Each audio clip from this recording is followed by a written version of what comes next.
Yo, what is up, guys? Welcome back to another video. We are back playing The Letter.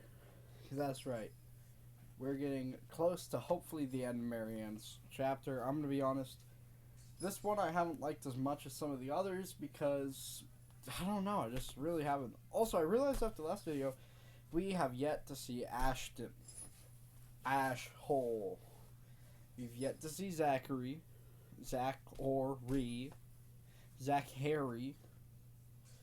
Okay, so those are the two people we have yet to see. We've also yet to see Father, the pastor, the priest. So, and I really do want to see him because he's a W. He's a W man, alright? So, let's get right into it. We are gonna start right where we left off. Here we go. Load game file. Not only am I worried about scuffing the expensive leather seats, but I'm also worried about getting in the middle of another couple spat. With the tension thick in the air, I can feel them starting at each other anytime. Nobody is saying anything. Up until Mr.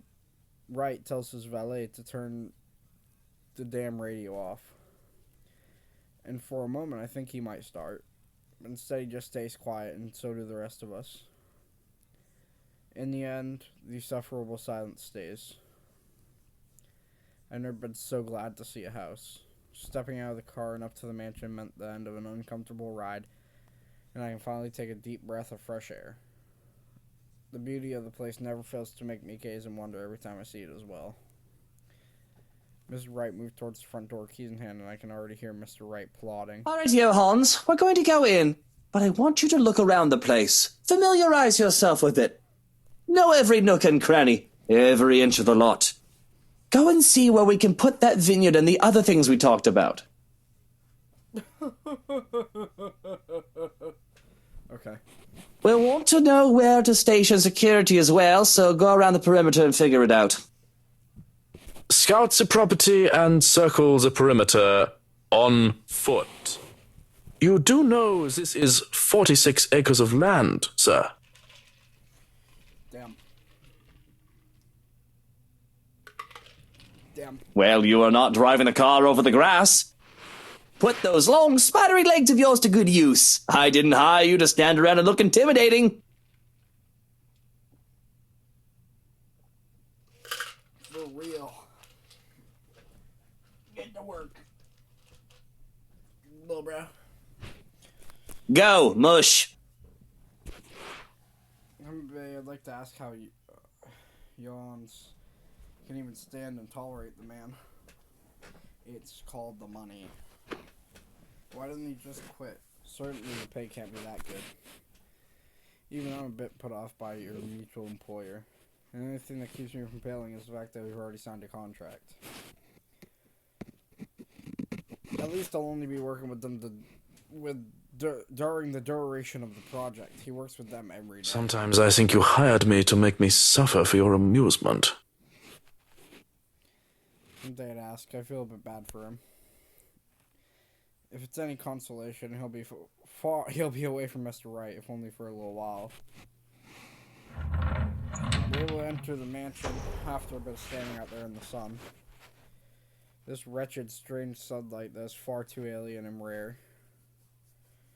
There had been a bit of a problem with the missus not knowing which key was which. The first item on the agenda would be the grand staircase. It seems sturdy during the open house, but a closer inspection might say otherwise.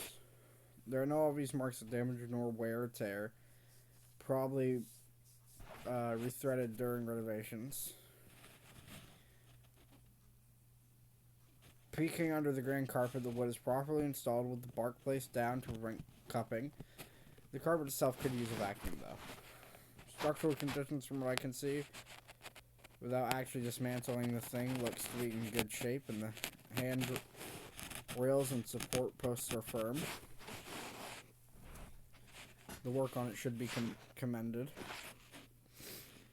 I can't look much more into the rest of the foyer, however, because Mr. Wright starts to hurry us into checking the dining hall.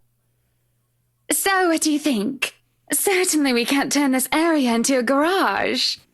It's Jacobean architecture. I'd say these would be pilasters and not buttresses, but you never really know. They really liked mixing up these elements. You could say it was pretty avant-garde at the time. We might hit a support beam if we're not careful. And in layman's terms? From what I see here, we could risk great damage to the house if we try to turn the dining hall into a garage. Exactly, Mr. Wright. Exactly, Luke. The man didn't look too pleased at this. There's a look of disappointment before he sighs and looks around the place with an air of defeat. When he moves to speak, I dread another unreasonable demand again. This will stay a dining hall then.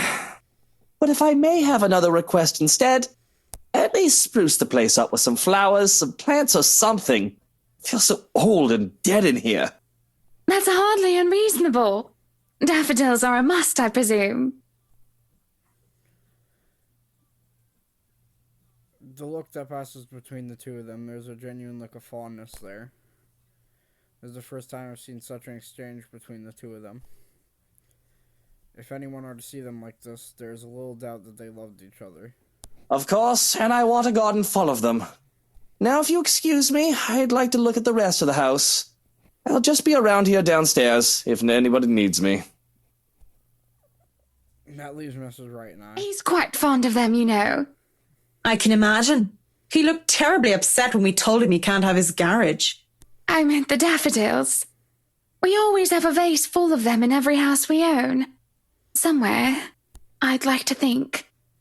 They may be about his mother. He never talks about her. I don't even know her name. He likes to flatter, claim that they remind him of me, but he's always loved the flowers, even before we married. Yep. Much like the piano, I didn't take him for a person who liked flowers. Daffodils, least of all. What's next? Am I going to find out that Mr. Wright saves kittens from burning buildings? I'll go and snoop about upstairs. You go and do whatever it is that you have to do. I bet. Which goes without even asking if I need her here. I'm left standing to stare at the walls. Really, I don't need to go... I don't need to do a thorough inspection of the building itself. It really isn't part of an interior designer's job. But the architect in me is committed to doing this task with every project. If I'm going to make a living space that have both form and function, I'm going to make sure that the entirety of it is safe for my clients. Since I'm here, I roam around the dining hall, check things off my punch list, if you will. When it's time to move on, I hesitate. Mr. Wright said he would be somewhere around here on the ground floor, and I really didn't want to be alone with whiskey. I have to look through the place eventually, sure, but on the other hand, I can do it later when he's gone. And go upstairs first if I want to. Which floor should I go first? Just check the first floor. I don't want to go upstairs. I don't want to check the ground floor. Wait, hold on. The ground floor is the floor that he's on. The first floor is upstairs. I think I'm confused. Alright, just because there's one troublesome client shouldn't mean I'll let him get in the way of my work. The parlor is my first destination. The parlor, which is where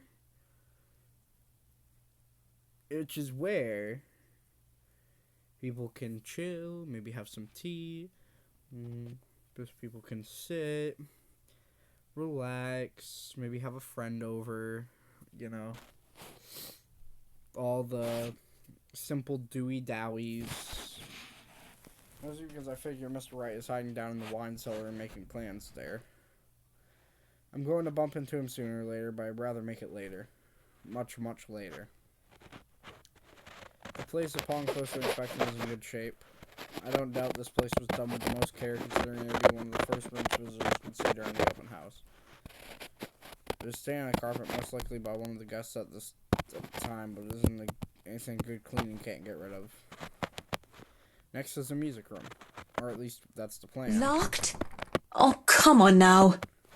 I riled the doorknob again harder this time to double check and even give it a good budge to see if it isn't a problem with the store itself. Nope, definitely locked. That's weird considering the rest of the rooms aren't. It could just be this one. Though I can try the other door through the ballroom if I really want to get in. That's when I hear it. The sound of the piano. It just plays one note over and over again. It makes the hairs on the back of my neck stand and I back away from the door. That wasn't exactly the superstitious sort. What am I going to do? The room is locked. I'll just go back to it later, maybe see if I let through the ballroom in. The music room door opens, and who else but Luke Wright stands by the doorway. He looks a lot like a cat that ate a canary, and I didn't appreciate the way his eyes linger on me. Isn't it common sense the locked doors mean someone wants a bit of privacy? You needn't try and break the door down. Or did you just want to see me again that badly without the missus? Ew! I'm still up for a shag, if that's what you're after. Pretty sure the wine cellar is soundproof if you fancy a snog and a poke. It's not soundproof, by the way. I'm here on business, Mr. Wright. Nothing more, nothing less. Now, if you can let me pass, I need to inspect the music room as well. I'm not looking for trouble, but trouble always seems to find me anyway. He leans against the door frame, crosses his arm, and plasters a huge grin on his face. The way he looked at me promises nothing good. But really, how big of a scumbag can one person be? Oh, sure, you're some fancy interior designer.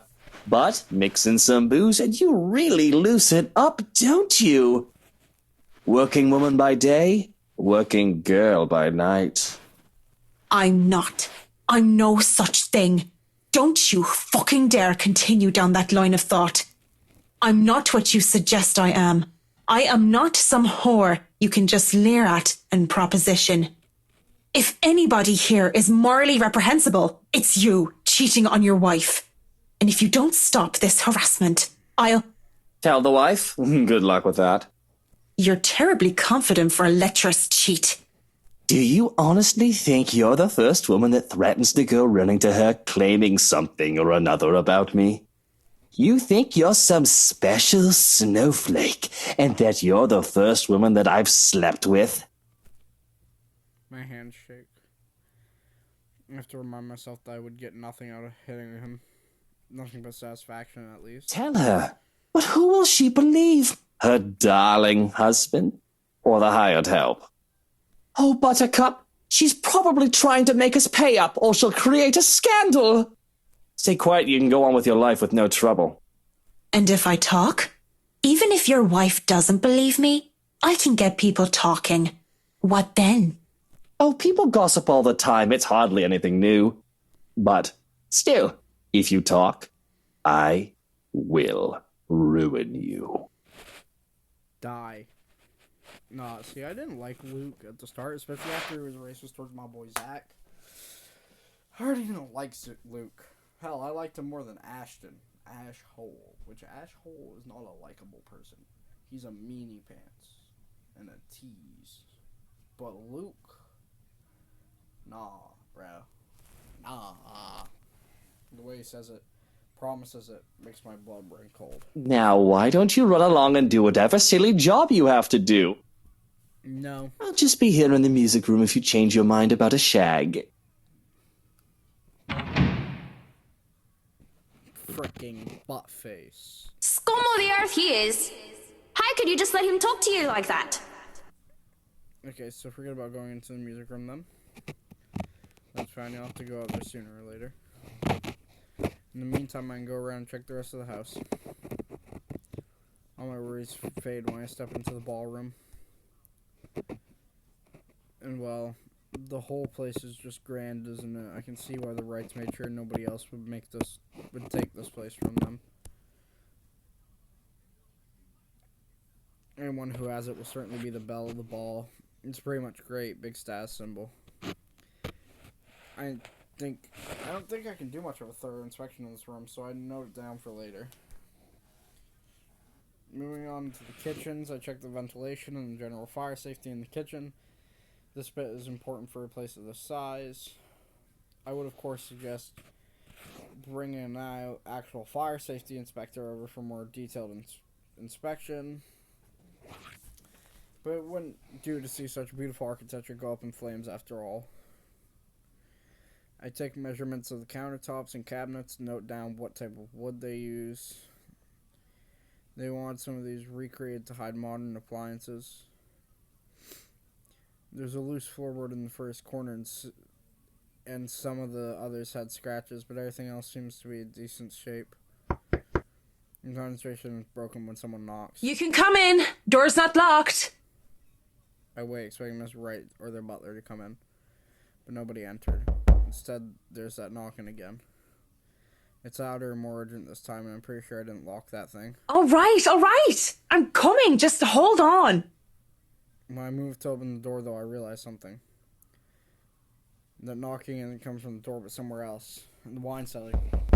That trap door. I paused for a second, waiting. But the knocking has not ceased. Soon enough, it becomes desperate. The dull thuds from before switching to what seems to be scratching. Desperate and insistent at once, as if grasping for respite. Is somebody stuck down there? Heck! Where did that come from? How did it even get down there? That put the heart crossway in me. Did it? It did. Love cats, but they have no business giving people a fright. For a second there, all those ghastly rumors about this place had come flooding back. Now peering into the darkness of the open trap door gets me thinking, and it gets me curious. Surely, though, I should really make sure that there aren't any more surprises from down under. I don't think the Wrights would appreciate it if you find a litter of kittens making a house of the wine cellar. Mr. Wright seemed the type to skin a cat if any of his precious wines were to be contaminated. I'm done with the kitchens anyway. Going down a flight of stairs while wearing high heels is always a bad idea. Why is there fire in the distance? That's a question. Sitting into the dark underground only made it worse, but I didn't manage anyhow without any major slip-ups. These stairs need work, that's for sure. Surprisingly, the wine cellar is in good condition. No water damage from last year's flooding. And apart from the dust and cobwebs that have accumulated, the place will likely hold for several more years. Racks and barrels line in the walls, making the spacious room look smaller than it is. I'm no expert, but it looks good enough for immediate use without any further additions. Bloody whiskey will be having a field day. I think so anyway, until I feel something crunch beneath my feet. A few balls were left behind that here now nothing but glass under my heels. The cat's fault, I'd wager. And it made a downright mess, with red slick pooling from the remnants of a good drink. There's a lot of the stuff for to have just been a few bottles, though. The whole trail of it flows from the end of the room, and I follow, fully expecting a leaking barrel or a whole upturned rack. So it just keeps on going, and it stops in a large puddle at the very back wall. What a waste of wine. Why is it so sticky, though? Ugh. It's sick, too, nothing like wine. Of course, it could just be mold. Maybe it's not wine. Go on, touch it. I dare ya. Despite it all, I find myself answering, because it's her voice. Amy Lorraine. Lovely Amy, pretty Amy. I can imagine her standing there with me, laughing and persisting me as I did my work in the way only friends can. She was my friend. The only one that I had at St. Samthon's. I was a scholar of the charity case, a school for privileged and prestigious young girls. They all looked down at me, if they cared to look at me or acknowledge my presence at all except her. Sometimes I wish for the good old days when we were friends. Now she's nothing but a ghost, though I try so hard to get over her. I really, really do. What am I, 5 years old? Oh, damn it, it's stuck under my shoe. I double dare you. Hell, I double dog dare you. Don't be such a scaredy cat. It's probably wine. What else could it be? Blood? Don't be ridiculous. Why would there be blood down here? If I was the joking sort, I would have said it might be the reason why the previous owners sold the place. Maybe the ghost stories are actually true, and they wanted to get away from the walls that dripped of ectoplasmic goo and whatever other ghouls haunted about. Doubt it. I hardly believe in any of that voodoo nonsense as it is. But as I stare at the mess at my feet, probably looking like a fool while I'm at it. I know something strange. It isn't visible unless one is really paying attention, but I can see the red gunk seeping through a crack in the wall. What's this then? I worry about structural damage and damage to the foundation. I worry about the wine cellar, as the wrong conditions can lead to the deterioration of its contents if temperatures and humidity are not controlled. Up until I see how clean cut the crack is. It runs along the edge of the wall and vertically along it, where a door would be. Pressing my hand against the wall lends credence to the idea as I try to feel where it would give away. Ooh, could it be an adventure then? A secret passage. There must be a hidden switch somewhere. Go look. This is the most interesting thing you've done by far. There's a hidden room here that could certainly explain the discrepancy in the mansion floor's plans. That could certainly explain the discrepancy in the mansion's floor plans. It wouldn't be too far-fetched to think that there could be hidden rooms and passageways all over the house, if we're to follow that logic. And boy, isn't that exciting. It feels like something straight out of a game. Suddenly she touches my arm and I flinch away in shock. That shouldn't be possible. I understand auditory hallucinations, maybe visual hallucinations, but that was... You look surprised. What's wrong? You? That's not possible. You're... dead. Aren't you happy to see a dear old friend, though? I'm hurt, I am. What the hell is going on here? Oh, isn't it obvious? I've come back for you, so that we can be together again. And she tells me once more, I recoil. What does she mean together again? She's dead. No! Leave me alone! Leave you alone? But I just got here. Turning around, I met with the Wright's butler, who looks at me with an indifferent look. When I look back, Lorraine is gone. I wasn't talking to you, just thinking aloud is all. You should really avoid talking to yourself, Kint. Do more of that and others will think you're insane. Yo. That's funny. Yes, thank you. Is that all you're here for, or has your master sent you running down here for something? Yeah. Has he? Oh, no, I am just down here to admire the place. I've not been inside before. I thought I would look around before we return to the city. The car is already running, you see, and I suggest you go back to the foyer, unless you wish to be left behind. It seems you are in good company already, after all, with this house and your imaginary friend. Wait, we're leaving already? But I haven't finished inspecting the rest of the house. Be that as it may, there's a sulking man-child up there who wishes to go home. We are all subject to his whims, lest he throw a tantrum. I can't help but smile at that. He's a strange guy. I still can imagine how he can work for a guy like Luke Wright, though. I imagine the blonde arse ain't an easy guy to get along with. Whatever the butler was having to tolerate that, I want 10 of it. And we wouldn't want any soiled knickers or spilled milk. Why don't you go head on and I'll be right there. Very well. Do be careful on your way back. I saw some broken glass on the way, and it will not do to cut yourself on them. I will, yeah. Just tell Mr. Wright not to blow a gasket or anything. I'll be just a minute. Speaking of blowing gaskets, there's something else dangerous here. Whatever's behind that door could pose some problems. Best case scenario, it'll only ruin good stocks of wine. But who knows what's behind that false wall? I'll have to come back to it.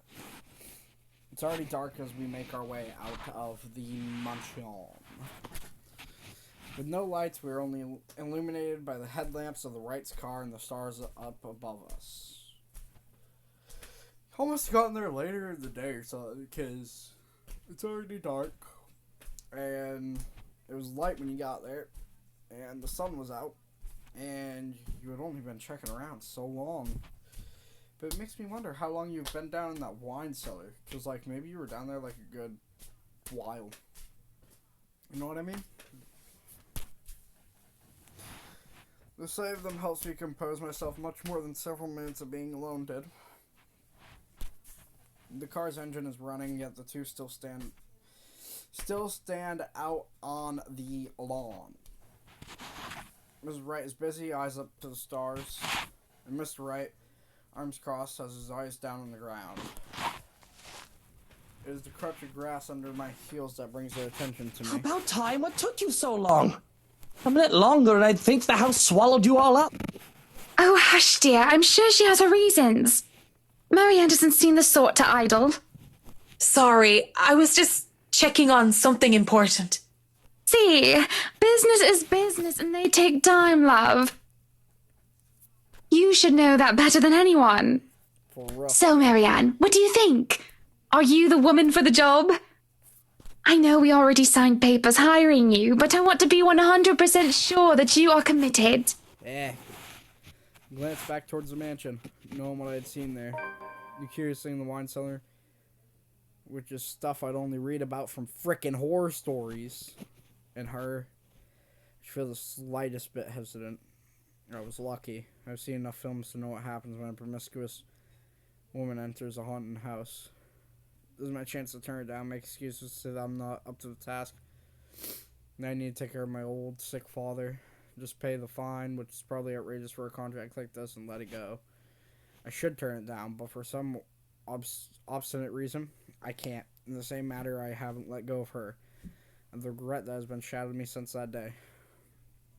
Much as I hate to admit it, even to myself, seeing her again, the mischievous glint in her eyes, the loose tendrils of her hair curled around her forehead. Something I've terribly missed, and I know that it's here, almost within arm's reach. My father would tell me, sometimes you just simply have to go through with it, consequences be damned. And well, I really don't have any logical reason to say no. At least not something clients like the Wrights would want to hear from a professional designer. It's certainly an interesting project.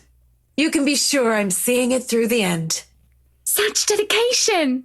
Oh, I do love the determination. You were always determined like that, weren't you? Hearing her voice once again sends a chill running down my back.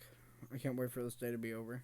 The mansion through Ansel, I rode with them in silence. Thank God. But as soon as we hit the city proper, I asked to be dropped off and bid them goodnight.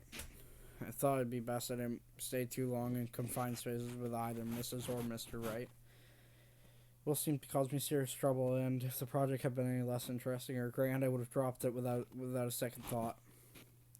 Would have, shouldn't have, won't. I assure them that my place isn't that far off, and I have to fight off the urge to roll my eyes and groan when whiskey throws me a little smirk. But even in my own house, peace is elusive, as is sleep. I lie awake thinking of what I saw in that mansion, or of who I saw. If I so much as hear a single whisper from her, if I so much as see a wisp of her hair, I'm afraid I'll go mad. But none of that happens, and it makes me feel hollow. ... For 2 nights I've had trouble sleeping. It's only one morning when fatigue has already let me rest that I'm reminded of what terrifies me so. October 26th, Wednesday. In my restless dreams I see that mirror. The one in the study. And I see her. I see them. Lorraine and Hannah. Hannah and Lorraine. Poor pathetic Marianne. Work, work, work.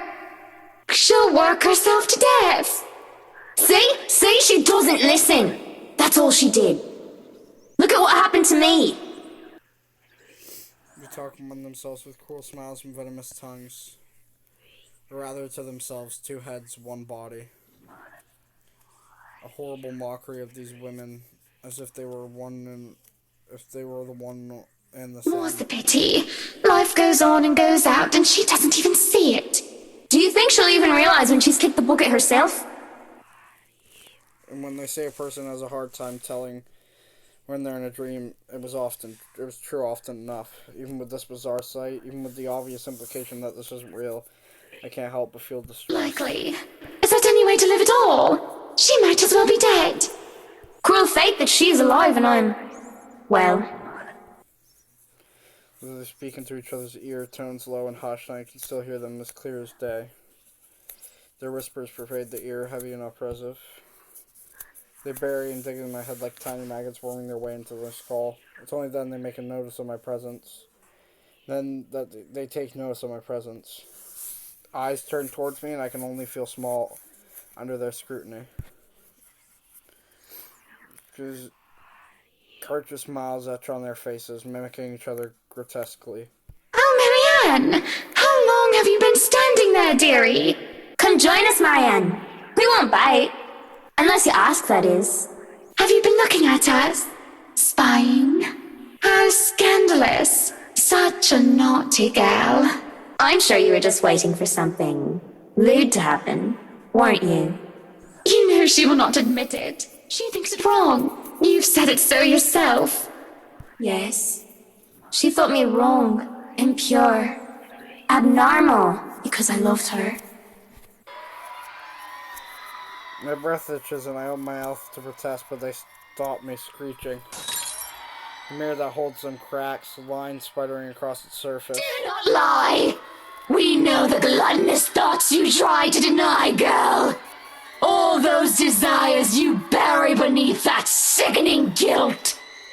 You act the martyr when you turn the bed you lie in into your own hedonistic hell. You are nothing but a tainted soul with filth-stained flesh held together by falsehood and pride. They look livid.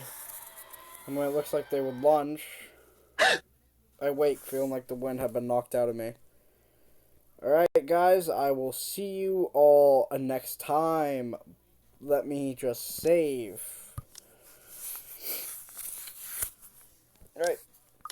Alright, save.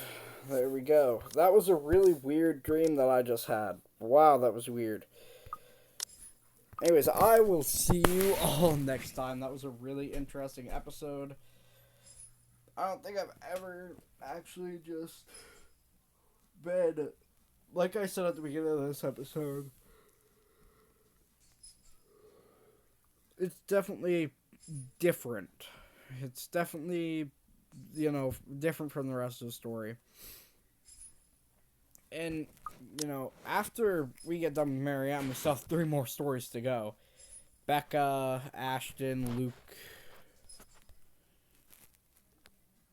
And it's like, yeah. But anyways, I'm going to see you all next time. I hope you all enjoyed. And yeah, I'm actually starting to like the story. So, of Marianne's story. I've been liking the letter story all along. Anyways. Yeah, bye-bye. That was a really weird dream, but I think I got the message of it. I think it is deep implanted, so, yeah. Peace.